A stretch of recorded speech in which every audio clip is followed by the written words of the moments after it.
that's going to be sufficient. Oh, really? Just one hole? For that. It's in the center. Okay. It's, that's all we need, huh? that's all we're going to need. We could put more in it, but it's gonna compromise the integrity of the pot. Here we're putting a little bit of pebbles underneath in the pot, so it'll raise up the training pot that has holes in it off of any water that might try to sit in the bottom. And it's going to give it a little bit of barrier, barrier from a little space difference between the training pot and the outside and pot. a little weight so it doesn't tip over quite so easily. All right. You take out some of these bigger ones here. It is going to change the height up a little bit. Make it a little unstable? No, it's not unstable at all. There you go. Oh, okay.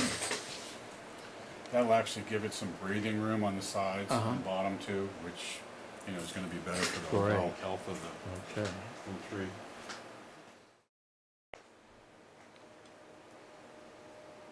And there's a little bit too much peat and soil in here. So it's better to be a little... it's better to have a little rim on the pot where some of that water can swirl around instead of just running off the top. Yeah. So you make it a little concave, a little bit concave.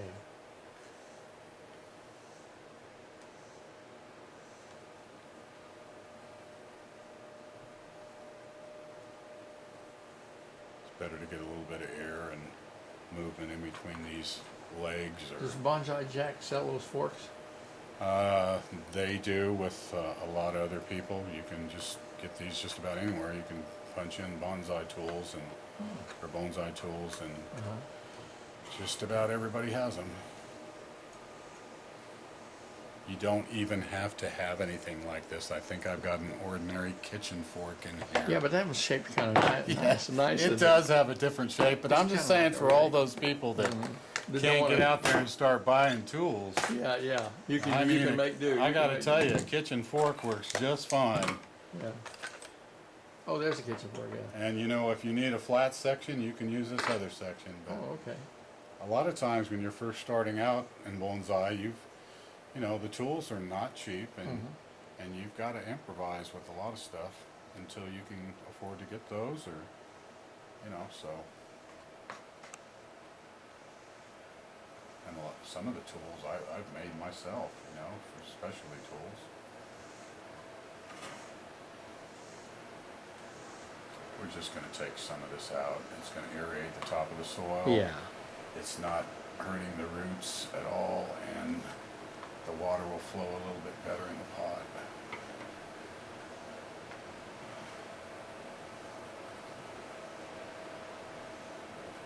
So you don't find actual soil to be a good growing medium at all? You mean like potting soil? Yeah, potting, If dirt, dirt, potting soil. No, not really. I mean, you kind of have to adjust your soil to where you're at. In other words, I guess what I'm saying is the people in Washington State are not necessarily going to use the same soil as I'm using here in Northwest Arkansas and California, out in the desert, so you kind of have to play with your soil a little bit. There's all these different soil mixtures that you're going to find on the internet, and just because they say this is a soil to use, that may not necessarily suit your needs for your zone or area. So be careful, experiment, study. A wetter climate, just for instance like Washington State, is going to be wetter and cooler, less humidity. The soil requirements there are going to be a little bit different than, say, Arkansas or Oklahoma or even Missouri. So, are crushed up eggshells good for anything? Not that I'm aware of. Okay. I mean, somebody out there might have a use for them. I've heard people say, it's calcium if you grind it up. Yeah, there's other ways to get calcium. The eggshell basically isn't going to go anywhere unless it's minute, so you're going to be looking at it for quite some time. It's not pretty. There's different ways to get calcium. So, All right, we just cleaned that up a little bit. Oh, that it was looks- mounted up at the center, which you really don't want. Yeah. So we just got it leveled out. We're gonna get these knees or tubers or legs or whatever you want to call them. Yeah. They've got all kinds of different names.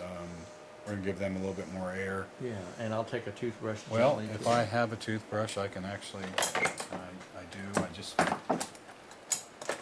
and I told you can use a A little bit spritzer, yeah. of, a little bit of dish soap, Uh-huh. which there is in here. And that won't hurt the food. They won't hurt the soap doesn't create a No, problem. I mean, for you it. want to use a little bit. You don't want to load it down to where it's No. full of bubbles. No, but I mean, a little Yeah. bit won't hurt the No. the nutrients. No, as a matter of fact, a lot of it actually is a little bit of bug repellent too. You Oh, know, good. It'll annoy a lot of the bugs that may or Uh-huh. may not be on there. So no, it's not going to hurt anything. Is that algae's got a little green tint on that That's one? correct. leg. That's what it is. Is algae a okay thing or not? Well, it is. You just don't want it building up so thick that it's gonna. I mean, this is bark, Uh-huh. but it also acts as skin, Yeah. and it's porous. So Oh. if you've got a lot of algae and or moss on it, It's not healthy. it's not really breathing right. Uh-huh. It may be inhibiting some moisture and nutrition. So I mean, a lot of your moss looks good at the base down here, and maybe on your soil or on a rock or whatnot. But to be perfectly honest with you, you just don't want it. So really if I climbing rubbed a up. little vegetable oil on my finger, just a little bit, and would that mess the things Well, up? I don't like the use of oil unless you're trying to get rid of specific insects. Oh, okay. What oil is going to do is it's going to clog up the bark. And we don't want to do that. And during the winter, actually, when you've got certain insects that will lay eggs on the bark Oh, during yeah. spring and summer, Yeah. you do end up smothering those and using like a neem oil, and that's actually going to smother the eggs and the insects, and that's a good thing. Oh, But just to put it on to lighten up the soil No. or lighten up the bark or make it a little bit prettier, oil's not really my favorite. yeah. Okay, we just kind of cleaned that up a little bit, and That's a lot better. you know, it looks better, and it's Yeah.